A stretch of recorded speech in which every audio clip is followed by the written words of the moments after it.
Prime Minister Narendra Modi calls upon civil servants to be agents of change. Inaugurating the 10th Civil Services Day in New Delhi today, Prime Minister says initiatives succeed when Jan Bhagidari is embraced and engaging with civil society is very important. Prime Minister reminds civil servants that what they are doing is not a job but a service.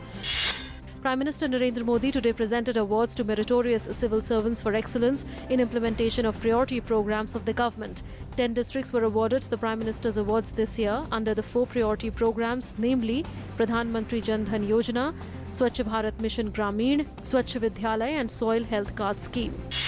Addressing the 10th Civil Service Day function in New Delhi today, Union Minister Dr. Jitendra Singh said that the government has taken a lot of measures to create a work-friendly environment for bureaucrats so that they can perform to the best of their ability.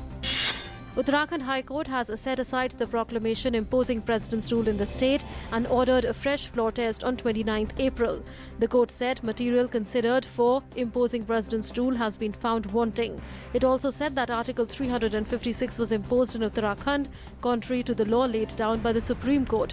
It also directed to maintain status quo as on the date of proclamation, that is the 18th of March. Around 60% polling is reported till 2 p.m. in the third phase of West Bengal Assembly elections. Polling is taking place in 62 seats, including capital Kolkata and adjoining 4 districts. In all, 418 candidates, including 70 independents and 34 women, are in the fray. Stray incidents of violence have been reported from some places, and 1 person has been killed.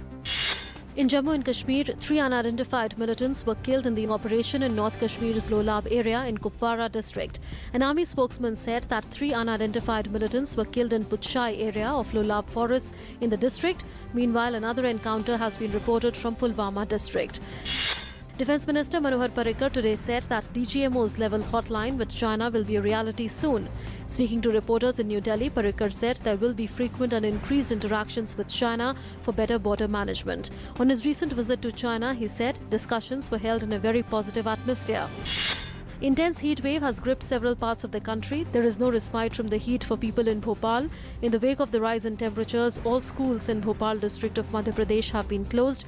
The temperature has shot up to over 40 degrees Celsius. Other places of the state too are seeing intense heat wave. Heat wave continued unabated in various parts of Gujarat, throwing life out of gear.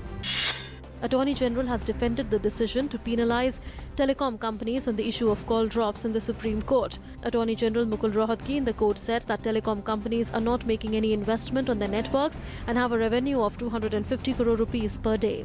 He said currently the penalty is imposed for 6 months and further review will be conducted after 6 months. Supreme Court has asked DGCA to ensure that airlines comply with norms to connect small places. The centre told the Supreme Court that Shimla will have air connectivity with Delhi soon. Earlier, Supreme Court had stayed a Himachal Pradesh High Court order to Air India for operating flights to Shimla Airport. Women this morning were permitted entry to the Trimbakeshwar temple in Nashik. A group of 3 women activists of the Swaraj Sangathan, led by Vanita Gutte, was allowed to enter the temple amidst tight security. Europe has become the world's first region to wipe out malaria with 0 cases reported last year. World Health Organization in its World Malaria Report 2015 said the number of malaria cases fell from 90,712 to 0 between 1995 and 2015 in the countries of the European region. The United Nations says peace talks aimed at ending the conflict in Yemen will begin in Kuwait. Houthi rebels have been fighting the Yemeni government since 2014. A US-backed coalition of mostly Arab states began airstrikes a year ago in support of the government of the exiled president. Deepa Karmakar, the first Indian woman gymnast to qualify for the Olympics, returned to the country today from Rio de Janeiro to a hero's welcome. Talking to reporters at the Delhi airport, Deepa said she would look to continue scripting history wherever she competes. In IPL, Gujarat Lions will take on Sunrisers Hyderabad at Rajkot this evening. Newly inducted Gujarat, captained by Suresh Raina, is yet to lose a game in the tournament as they have won all of the 3 fixtures so far. They are second in the 8-team points table.